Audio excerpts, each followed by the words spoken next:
Silent scan. Silent scan. Defiance. Bombs and bits. You can't control us. Bombs and A frightening dystopia. bombs and bits. Wake up. Wake up. Wake up. Wake up. Open your eyes. Bombs and An alternate reality. We begin as wanderers, and we are wanderers still. Welcome, everyone, to another edition of Bombs and Bants with John, Mark, and the Missus.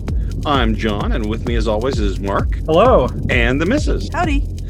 We'll cover 3 stories in this week's episode. First, I'll be talking about get-home bags. You'll understand why I don't call them bug-out bags in a few minutes. Then, the Missus is up with her take on attack poodles. Wrapping things up will be Mark, talking about proper use of flashlights and firearms. Can we just start off this by saying that on podcast night from now on, you don't get to smoke cigars because you're talking across, we're sharing the same mic and you're talking right across from me. Here. Oh. Oh, wait, there's nothing in there. You can have one of those. You know, in my defense, it was a good cigar. Well, that's fine. Okay. But you're just right across from me, honey. Okay. Yeah. All right. I assume we're cutting that part out. We'll also hear from this week's sponsor. SpaceX. Not SpaceX. Bigger. I don't really know how large Elon Musk is. Well, if he can jetpack. Is it Oprah? Almost as big as Oprah. It's the Social Security Administration. The government? Yes. Well, how did you land that? I wrote it. Oh, so I was just going to say, are they that desperate for promotion? Well, it comes with taxpayer money, right? It's not like it costing anything. It's related to COVID relief. I'll just say that. One other thing I'd like to note is please do, if you're watching this on YouTube, we'll soon have our own page that we'll link to various other forums. But please do like and subscribe if you're watching this on YouTube. So with all that being said, I will kick things off and I will talk about an article about get-home bags from commonsensehome.com. Aren't they bug-out bags? No, they're not bug-out bags. Are you sure? Yes. Because I've heard them called bug-out bags. Okay.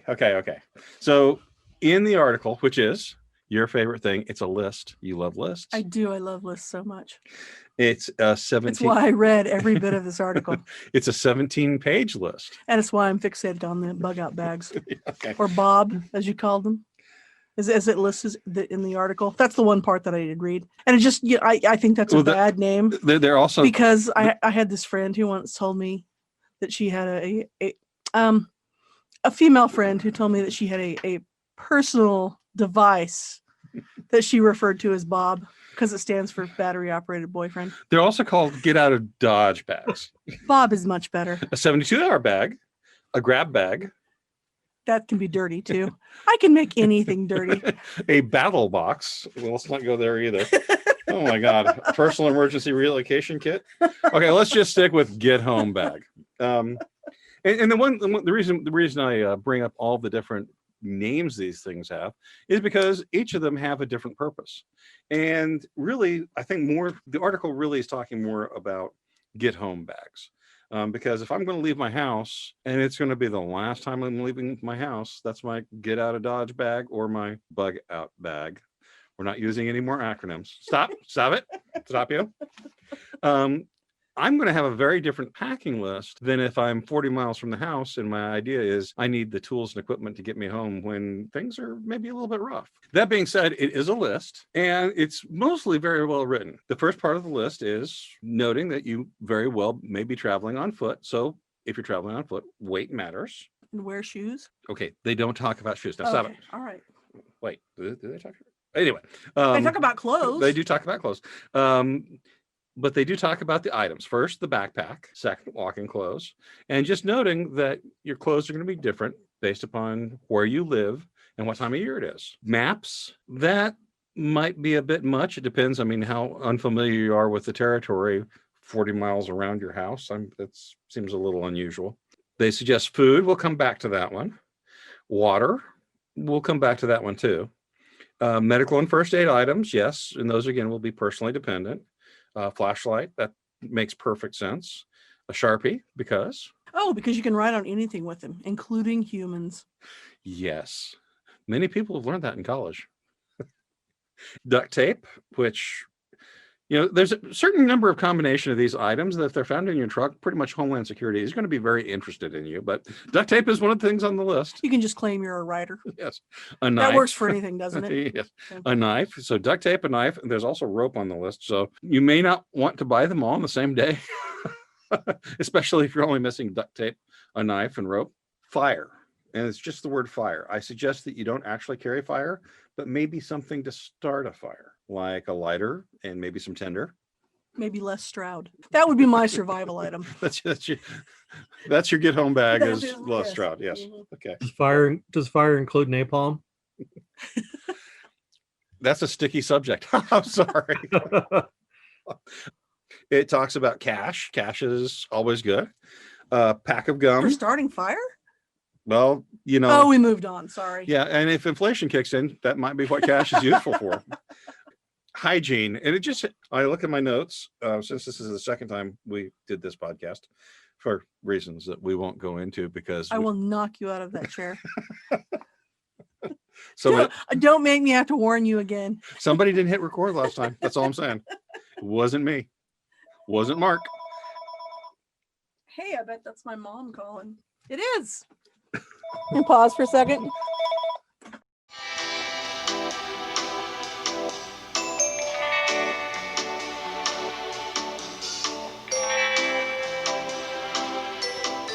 And we were on cash and starting fires. It's Grand Central Station around here. Yes, the boy. Are you in a call? We are on a podcast. Yes. Nice. All right. Back to flaming piles of cash, Scrooge McDuck. Okay. Then it suggests a pack of gum. And the only way I can see that would be really useful is if you're MacGyver and maybe Then you could build a nuclear bomb. well, yeah, well, that's exactly what this list is then. Okay. Anyway, suggests gloves. Gloves are good to protect your hands. And if it's cold, blanket. Yes. Again, depending on the weather. Then it says cell phone charger. And we all know that cell phone chargers disappear with Pugsley, as with every other electronic device around. Well, our then in house. addition to Les Stroud, we also take Pugsley with us. There So you let's go. not forget that. Then it says personal protection, which could mean a whole lot of things, like, I don't know, a samurai sword. I suggest you don't bring a samurai sword, or 99% of you shouldn't bring a samurai sword. Barbed wire wrapped baseball bat. Okay, that doesn't help your lawyer get you out of the assault charge. What if you Maybe get the protections for when you get swiped left on Tinder. Oh, you guys, you're horrible tonight. Then here's my favorite suggestion: tool. Now, I don't know if they mean the 90s alternative rock band or maybe a multi-tool. Well, either way, I've always got you with me, so I've got the tool part covered. There you go. Rope. Again, I mentioned rope before. And this says, what did we miss? Well, that's a pretty good list, except now I have to put on my hat of Mr. Criticism. And Mr. Criticism says they had food on the list. And if your idea is that you're going to walk 40 miles and you think maybe you need to pack, I don't know, 10 or 20,000 calories to walk 40 miles, my guess is that you probably don't need that at all. I would need 20,000 calories to walk 40 miles. But that would make you too tired. Probably. I'd be tired from carrying the food. Okay. I would just sit in the front yard and eat that. So your get home bag is to stay and die with the car bag, Exactly. at least until the nachos are done. From back in the day when I actually did some serious bicycling, I one thing I would suggest is, and it's not so much for the food, but include Jelly Belly sports beans, because they're really good for electrolytes and some other stuff to help you keep going, particularly sweating a lot, drinking a lot of water, and so on. And just for the benefit of the audience, they didn't pay me anything, but if they want to, I'm more than welcome to take it. Absolutely. We're absolutely interested in real sponsors rather than the ones we make up. But that's a great point too, because the next item on the list is water. And water is going to be critical. I would think a life straw would be good. Or when you talk about the electrolytes, I think that's a great solution, because if it's a hot and sweaty day, if it's 110 and humidity is 90 degrees and you're in Louisiana, you're going to want some electrolytes. So that's a great suggestion. At one time I had this image of you carrying a giant cheese wheel across the desert. Yes. Now I have this image of you carrying a giant cow lick, a salt lick across the desert. Yes, indeed. That's not a bad idea. I'm going to put one The in. Jelly Bellies sound better.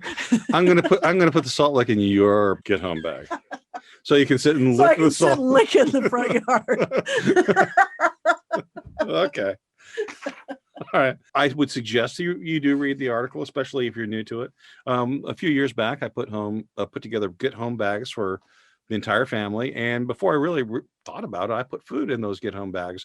It was kind of that emergency, extremely dense, probably tastes like a mixture of, I don't know, processed horse Sawdust and processed horse fat. salt lick. Yeah. And I wouldn't do that. I would not suggest that. Electrolytes is a great thing, and they would be light. And the other thing that you might suggest would be a water pump. So that's what we have on get home bags. Up next is our commercial. At the United States Social Security Administration, we know that you have a lot to think about when it comes to retirement, and a lot of choices to make before you get there. It's difficult, and wading through the regulations about Social Security can be a nightmare. That's why we at the Social Security Administration are suggesting that you take up any number of hobbies or habits in the new year.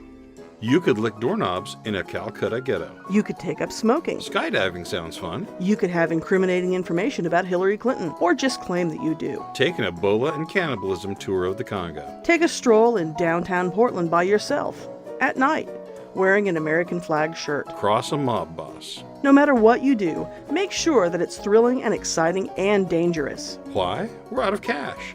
Every bad decision you make is more money left over for payroll. Remember the motto of the Social Security Administration: we pay at 65, but only if you're alive. Accidents happen all the time. Know what I'm saying? Produced at U.S. taxpayer expense. That means you, peasant. Oh, that Social Security Administration. They're some crazy people. But somehow I wonder if they have my best interests at heart. I'm just wondering. Anyway. Totally they would. That they're government after all. Anyway, the next story to discuss is from activeresponsetraining.net. It's called Do Dogs Deter Criminals? And I'll turn it over to the missus. All right. Well, in this article, again, written right out of that chair. I'm channeling Ralph Cramden at this moment. Don't choke on that. That would be karma. All right. Well, I picked this article primarily because I'm very pro-dog. So the basis of this article, first of all, do dogs deter crime? Do they keep, if you have a dog in your house, is it going to keep your house from being burglarized? Well, I can tell you that burglary is up with COVID. Is it? Yeah, burglars do like working from homes. You got to up your game on those terrible jokes.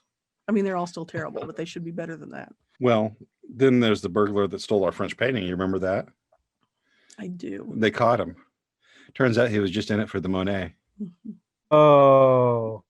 See, you're not even getting pity laughs from Mark on the. All right, well, back to the actual article. DOJ says that if you have a dog in your house, those homes are Right.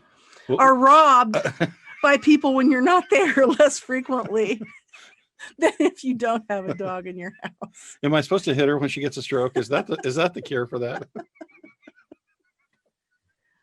Hey, I'm tired. I've been sick all week, so Okay. sick of your. I'll beep that. Maybe. See, now I'm just getting a little punchy. But they did have a linked video in the article because this guy kind of conflated two things. He conflated whether or not they deter criminals from breaking into your house just by being there versus protecting you from being personally attacked in a crime like an assault or, a mugging or a rape or something like that. So the first thing they do is this article linked to a video from Inside Edition, which first and foremost is really kind of the weekly world news of TV journalism. But anyway, in the video, they set this up. They had 3 participants. The first 2 participants each had a big dog. The last participant had 2 little dogs. The 2 big dogs, when the fake attacker came in and attacked their owner, and their owner went, "Oh, help, Fido, help me." The big dogs kind of came over wagging their tail. "What's going on?" "No thanks. I think I'll go in the other room now." The 2 little dogs, on the other hand, got between the fake aggressor and their owner and barked them out of the room, backed them up and barked them out of the room. And, we've kind of had that happen, you and I before, John, with our own little toy poodle that we used to have, Barkley. This was many years ago, and it was late at night, and I was watching TV in bed. The dog was with me on bed. John comes walking down the hall. All the lights are off except for the TV. The dog sees him coming down the hall and stands up and kind of growls at him a little bit. So John, being John, growled back. And the little dog... Exactly. The little dog just went off with a flurry of barking. Now, to his credit, he was a toy poodle. He was about 12 pounds worth of dog, but he was between me and whatever was coming down that hall. I was very much worried he would gnaw my shoelaces off. He didn't do that, but he did wet himself. He was that scared, but he stood his ground. So little dogs can be tough. Yeah, my only comments on dogs is, we raise our dogs. We want them to be quiet and nice and gentle. And that's really, it doesn't fit very well with, wanting a dog for, especially for self-protection. Obviously, if you're just trying to dissuade a burglar, a lot of times all you need is a dog that's going to bark. But for serious self-protection, just like a person, a dog is going to need to be trained, and you'll want to take them to a reputable trainer for that. And I don't know all the ins and outs of it, but that's where I would start, is with a reputable trainer. Well, and the last question they pose in there is, what would you do if you were attacked while you were out walking your dog? And for me, I would just be kind of hosed, because while you have 2 dogs, they're small, and one of them is essentially a beach ball with legs. Mm-hmm. And the other one has been convinced by the beach ball that he is not allowed to eat. So I'm kind of out of luck. You are. But, again, if I'm downstairs riding in the middle of the night, you know what I'm going to do? If I hear a burglar come in, I'm going to put a red dot right between his eyes, and I'm going to let the cat do the rest. It's a big cat. Awesome. That's a great segue to the final article of the show, and that's using a tactical flashlight. And we'll just make sure it's not a German flashlight, because they only use 9 volts. 9 volts, sorry. Anyway, Mark, I'll toss it your direction. All right. The article that I'm sort of using as a jumping off point is from the Prepping Guide, and it's called "What is a Tactical Flashlight and How Do I Use It?" And I'm not going to really discuss what is a tactical flashlight, but instead get a little bit into using a flashlight with a handgun.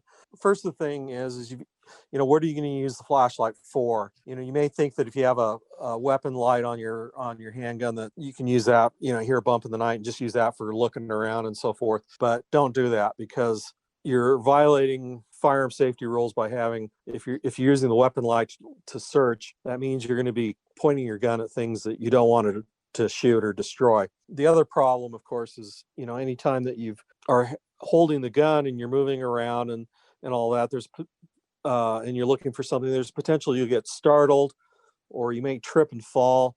And when people do that, there's an involuntary gripping or grasping type of reflex. And if you don't have your finger in the right position above the trigger, slightly curved, there's a potential for you that you may actually actuate the trigger and shoot it. So I recommend, even if you have a weapon light, you may want to just use a flashlight, a separate flashlight for looking around the house.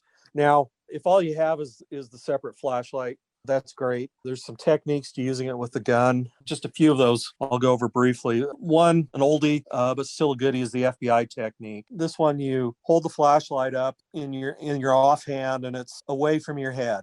If you're holding it up where it's up around the height of your head and so forth, in an overhand grip, that works well for the modern tactical lights that have a push button on the end cap. If you've got a flashlight that has a push button on the side, instead of trying to raise it up that high, just hold it out, straight out from your body, where you can actuate the switch with your thumb, and you can use that to direct the light. Another one that's similar to that, which is mentioned in the article, is called the neck index position, where it's similar to the FBI position, except you actually have the flashlight up next to or touching your neck or jawline. One of the advantages to that is being able to index the flashlight as you're turning your head, looking at different positions. Obviously, your flashlight's naturally, you're going to follow where you're looking. A very popular technique, and one you'll see frequently on television shows, is one that's called the Harry's technique. This is one that works really well with the in cap type switch. And basically, you have it in your offhand, you cross wrists, and then you bend your hand back just a little bit. And that way, you have the flashlight. It's next to the gun when you need it. Otherwise, you can have it out and searching in a different way. But you can put that underneath, and underneath the gun, it gives you a little bit of support. The third technique I'm going to talk about actually isn't in the article. It's one that Masad Ayub discusses in his book Stress Fire. He actually calls it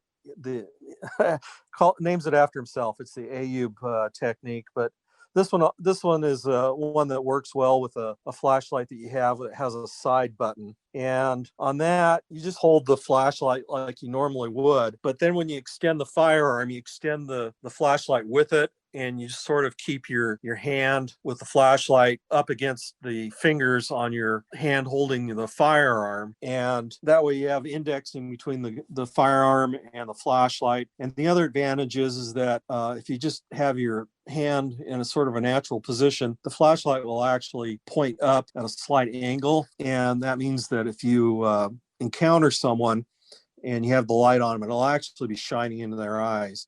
That's sort of the basics. I encourage people to read the article and find other sources. One of the things that I've noted from statistics that I've read is burglaries that take place in the daylight are much more likely to have burglars who are scared. They just want to come in, grab your stuff, and go. But when people come at night and they're invading a house at night, they're interested in hurting you. I mean, they're fully prepared to hurt you. That's a reality that's been recognized for centuries. I mean, even if you go back even to the Bible, under the law of Moses, there was a difference between how you could react to someone breaking into your house during a daytime versus someone at night. During the day, you could defend yourself, but you weren't supposed to kill them.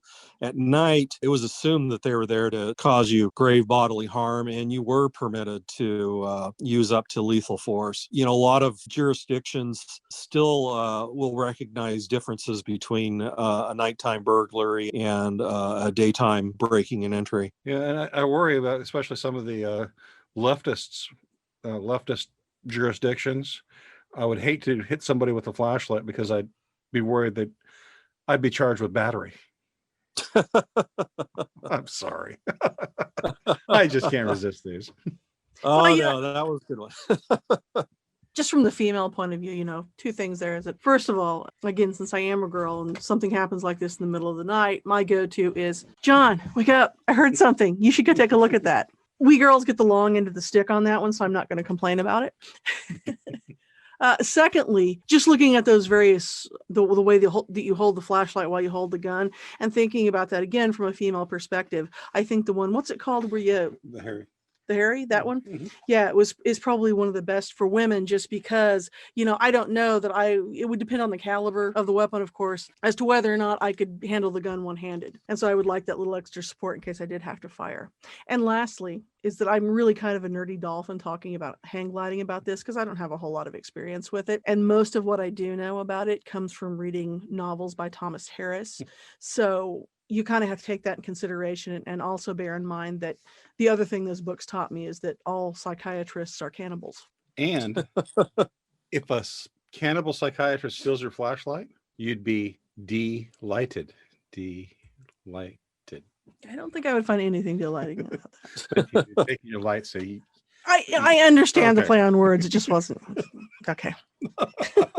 Well, on that note, we'll be back next week with another edition of Bombs and Bants. And thank you for listening. I'm John. I'm Mark. And I'm the missus. Take care.